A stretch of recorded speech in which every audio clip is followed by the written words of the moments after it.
प्रश्नमंजुषा प्रश्न क्रमांक 14. एखाद्या संख्येचा 1/3 भाग आणि त्या संख्येचा 25% भाग यातील फरक 50 आहे. ती संख्या शोधा. अतिशय सोपं आहे. या प्रश्नातच त्याचं उत्तर लपलेलं आहे. ते कसं शोधायचं? तर पहिल्यांदा प्रश्नावरून मान्य करायची. एखाद्या संख्येचा 1/3 भाग, एखादी संख्या आपण घेतली x, तर त्याचा 1/3 भाग म्हणजे 1/3 असं लिहायचं x. आणि पुढे सांगितलंय त्या संख्येचा 25% भाग म्हणजे हा 25% भाग. यातील फरक म्हणजे वजा 25/100 x हा 50 आहे. बरोबर किती आहे? 50 लिहिलं इथं आपण. ही मान्य केली, तुमचं उत्तर आलं बरोबर. हेच सोडवायचं आता. मग आता आपण काय करायचं? 25/100ला संक्षिप्त रूप द्यायचं म्हणजे 25ला भागायचं. भागाकार करायचा. 25 एके 25, 25 चोक 100.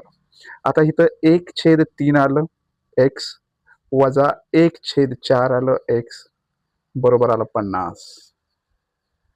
आता ह्या दोन्हींचा काढायचा लसावी म्हणजे ह्या दोन्हींचा गुणाकार करायचा, त्यानंच वरती भागायचं, गुणायचं. म्हणजे उदाहरण दाखल आपण काय करायचं? तिरकस गुणाकार म्हटलं तरी तुम्ही चालेल.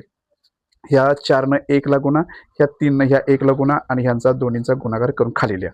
3 चोक आलं 12 इथं लिहिलं मी.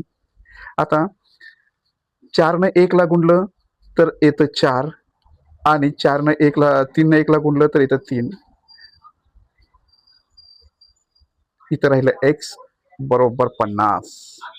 आता 4नं 3 गेले राहिले 1/12 x बरोबर 50. आणि मग काय करायचं? हे 12 इकडं गुणाकार करायचं. 12 पंचे आलं 60 म्हणजे उत्तर आलं 600. अशाच पद्धतीनं आपण प्रत्येक गणित करणार आहोत. थँक्यू.